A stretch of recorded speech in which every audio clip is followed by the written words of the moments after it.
السلام عليكم ورحمة الله وبركاته. الحمد لله كما ينبغي لجلال وجهه وعظيم سلطانه، والصلاة والسلام على خير خلقه وصفوة أنبيائه. وبعد، كن على يقين أن الله لا يضيع أهله مهما تآمر عليك أعداؤك، خصومك، حاسدوك، شانئوك، القريب البعيد. أنت أعلم بعلاقتك مع ربك، فإن كنت تعلم أنك عظيم الصلة بالله فاعلم أن الله لا يضيع أهله، وإن الله لا يضيع أهله. ومن الدعاء في مثل هذه الأحوال أن الإنسان يقول: يا ولي يا حميد، فإن الله عز وجل ولي حميد لا يضيع أولياءه. ولذلك أنا أقول لنفسي ولكم: من أعظم ما ينبغي أن يجتنبه العبد أن يتعرض لأولياء الله. التعرض لأولياء الله بنص الحديث القدسي الله عز وجل يدافع عنه، ولن تقدر لا أنا ولا أنت على محاربة الله. والنبي عليه الصلاة والسلام يقول: من عادى لي، يقول الله عز وجل: من عادى لي وليا فقد آذنته بالحرب. من ذا يطيق محاربة الله؟ فلا ينبغي لعاقل أن يتعرض لأولياء الله. لكن من هم أولياء الله؟ القرآن يجيب: ألا إن أولياء الله لا خوف عليهم ولا هم يحزنون الذين آمنوا وكانوا يتقون. ويقول علي رضي الله عنه وأرضاه: إن الله أخفى اثنتين باثنتين، أخفى أولياءه في عباده، فلا تدري في عباد الله أيهم ولي لله، وأخفى رضاه في طاعته، فلا تدري أي طاعة لك هي أرضى لله. لكن الإنسان العاقل يسلم ولا يتعرض لأحد، لا في عرضه ولا في ماله ولا في دمه. وقد يأتي الإنسان يحافظ على الصلاة مرة، مرتين، ثلاث، أربع، فيأتيه الشيطان فيقول له: أنت ما شاء الله لا قوة إلا بالله حمامة مسجد. فيأتي يوم إلى المسجد وأحد العمالة قد سبقه إلى المكان، فمن وسوسة الشيطان له أنه هو أهل هذا المسجد، وأنه قد ينهر، وقد يقول: قم ابعد، يقول كلمة نهر.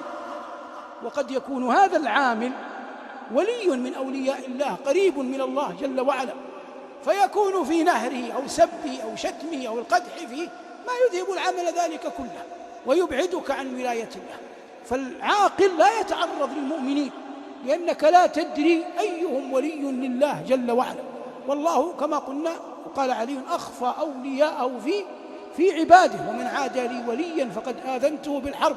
وليس من الدين ولا من العقل أن تجعل بينك وبين أولياء الله خصومة. الله عز وجل يقول: والكاظمين الغيظ والعافين عن الناس.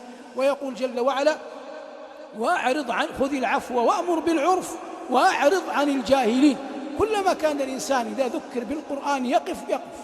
كان عمر رضي الله عنه وأرضاه شخصية مهيبة، فأسلم رجل اسمه عيينة بن حصن، وكان هذا من العرب، مسلم صحابي، لكنه كان من أشداء العرب. ما نستطيع أن نقول كلمة أشد من هذه، لكن فلنقول فيه طبع البداوة.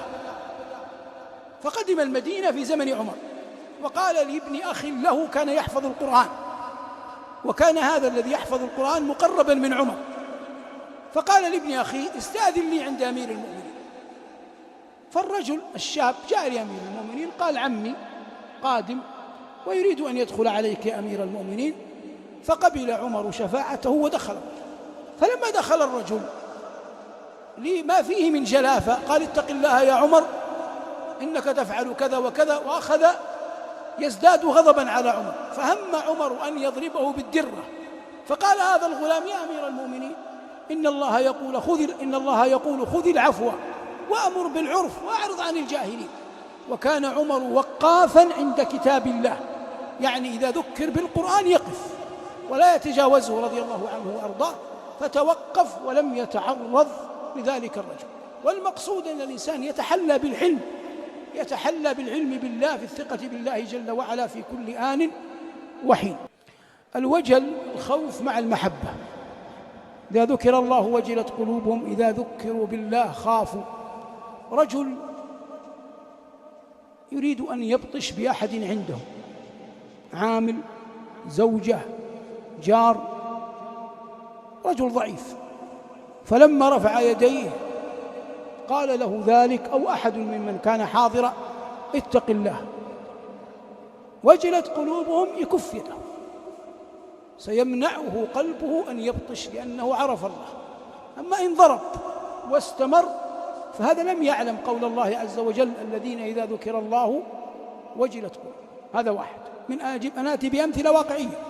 إنسان يمشي، نفرض أنه مبتلى بالأغاني، نفرض، وأخذ يسمع، قدر له وهو ماض أذن المؤذن، والمؤذن النبي صلى الله عليه وسلم سمى كلام المؤذن الدعوة التامة، اللهم رب هذه الدعوة التامة. فهو من وجله من الله رغم أنه محب لهذه الأغاني لتوه قفلها حتى يجيب المؤذن، هذا عرف الله وعما قليل سينتهى صلاته عن هذا الإثم. لكن رجل سمع الأذان ومستمر يخشى عليه لأنه يعلم أن هذا ذكر لله لا بد أن يخضع له. قس على هذا أشياء كثيرة في معنى قول الله عز وجل الذين إذا ذكر الله وجلت قلوبهم.